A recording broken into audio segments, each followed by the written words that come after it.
حدثنا أبو اليمان الحكم بن نافع قال أخبرنا شعيب عن الزهري قال أخبرني عبيد الله بن عبد الله بن عتبة بن مسعود أن عبد الله بن عباس أخبره أن أبا سفيان بن حرب أخبره أن هرقل أرسل إليه في ركب من قريش وكانوا تجارا بالشام في المدة التي كان رسول الله صلى الله عليه وسلم ماد فيها أبا سفيان وكفار قريش، فأتوه وهم بإيلياء فدعاهم في مجلسه وحوله عظماء الروم، ثم دعاهم ودعا بترجمانه فقال: أيكم أقرب نسبا بهذا الرجل الذي يزعم أنه نبي؟ فقال أبو سفيان: فقلت: أنا أقربهم نسبا.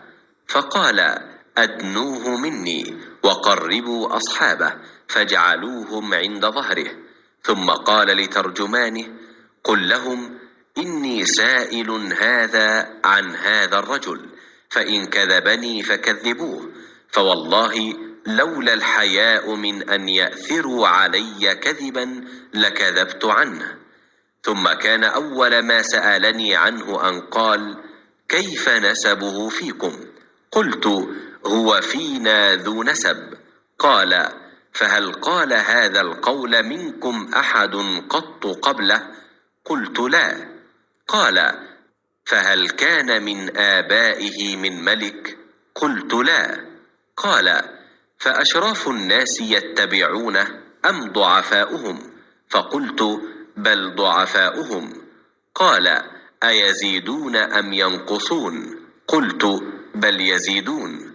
قال: فهل يرتد أحد منهم سخطة لدينه بعد أن يدخل فيه؟ قلت: لا. قال: فهل كنتم تتهمونه بالكذب قبل أن يقول ما قال؟ قلت: لا. قال: فهل يغدر؟ قلت: لا، ونحن منه في مدة لا ندري ما هو فاعل فيها.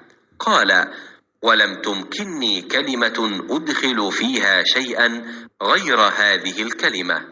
قال: فهل قاتلتموه؟ قلت: نعم. قال: فكيف كان قتالكم إياه؟ قلت: الحرب بيننا وبينه سجال، ينال منا وننال منه. قال: ماذا يأمركم؟ قلت: يقول: اعبدوا الله وحده ولا تشركوا به شيئا، واتركوا ما يقول آباؤكم، ويأمرنا بالصلاة والصدق والعفاف والصلة. فقال للترجمان: قل له: سألتك عن نسبه فذكرت أنه فيكم ذو نسب، فكذلك الرسل تبعث في نسب قومها. وسألتك: هل قال أحد منكم هذا القول؟ فذكرت أن لا، فقلت: لو كان أحد قال هذا القول قبله لقلت: رجل يأتسي بقول قيل قبله. وسألتك: هل كان من آبائه من ملك؟ فذكرت أن لا، قلت: فلو كان من آبائه من ملك قلت: رجل يطلب ملك أبيه. وسألتك: هل كنتم تتهمونه بالكذب قبل أن يقول ما قال؟ فذكرت أن لا، فقد أعرف أنه لم يكن ليذر الكذب على الناس ويكذب على الله.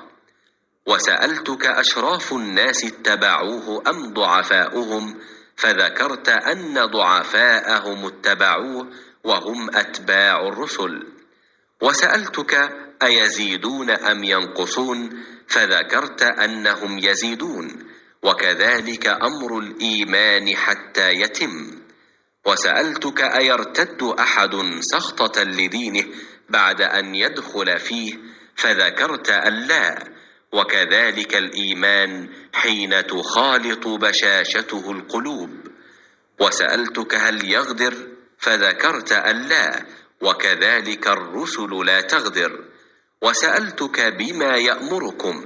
فذكرت أنه يأمركم أن تعبدوا الله ولا تشركوا به شيئا، وينهاكم عن عبادة الأوثان، ويأمركم بالصلاة والصدق والعفاف، فإن كان ما تقول حقا فسيملك موضع قدمي هاتين. وقد كنت أعلم أنه خارج، ولم أكن أظن أنه منكم، فلو أني أعلم أني أخلص إليه لتجشمت لقاءه، ولو كنت عنده لغسلت عن قدميه.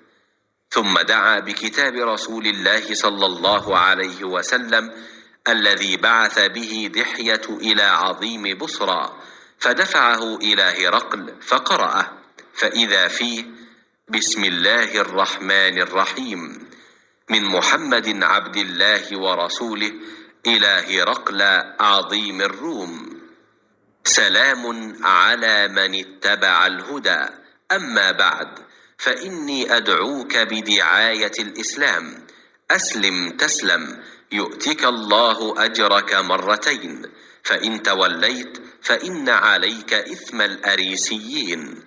ويا أهل الكتاب تعالوا إلى كلمة سواء بيننا وبينكم ألا نعبد إلا الله ولا نشرك به شيئا، ولا يتخذ بعضنا بعضا أربابا من دون الله، فإن تولوا فقولوا اشهدوا بأننا مسلمون. قال أبو سفيان: فلما قال ما قال وفرغ من قراءة الكتاب كثر عنده الصخب وارتفعت الأصوات وأخرجنا، فقلت لأصحابي حين أخرجنا: لقد أمر أمر بن أبي كبشة، إنه يخافه ملك بني الأصفر، فما زلت موقنا أنه سيظهر حتى أدخل الله علي الإسلام. وكان ابن الناطور صاحب إيلياء وهرقل قفا على نصارى الشام يحدث أن هرقل حين قدم إيلياء أصبح يوما خبيث النفس، فقال بعض بطارقته: قد استنكرنا هيئتك. قال ابن الناطور: وكان هرقل حزاء ينظر في النجوم، فقال لهم حين سألوه: إني رأيت الليلة حين نظرت في النجوم ملك الختان قد ظهر، فمن يختتن من هذه الأمة؟ قالوا: ليس يختتن إلا اليهود، فلا يهمنك شأنهم، واكتب إلى مداين ملكك فيقتلوا من فيهم من اليهود. فبينما هم على أمرهم أتي هرقل برجل أرسل به ملك غسان يخبر عن خبر رسول الله صلى الله عليه وسلم. فلما استخبره هرقل قال: اذهبوا فانظروا أمختتن هو أم لا؟ فنظروا إليه فحدثوه أنه مختتن، وسأله عن العرب فقال: هم يختتنون. فقال هرقل: هذا ملك هذه الأمة قد ظهر. ثم كتب هرقل إلى صاحب له برومية وكان نظيره في العلم، وصار هرقل إلى حمص، فلم يرم حمص حتى أتاه كتاب من صاحبه يوافق رأي هرقل على خروج النبي صلى الله عليه وسلم وأنه نبي، فأذن هرقل لعظماء الروم في تذكرة له بحمص، ثم أمر بأبوابها فغلقت، ثم اطلع فقال: يا معشر الروم، هل لكم في الفلاح والرشد وأن يثبت ملككم فتبايعوا هذا النبي؟ فحاصوا حيصة حمر الوحش إلى الأبواب فوجدوها قد غلقت. فلما رأى هرقل نفرتهم وأيس من الإيمان قال: ردوهم علي. وقال: إني قلت مقالتي آنفا أختبر بها شدتكم على دينكم، فقد رأيت. فسجدوا له ورضوا عنه، فكان ذلك آخر شأن هرقل. رواه صالح بن كيسان ويونس ومعمر عن الزهري.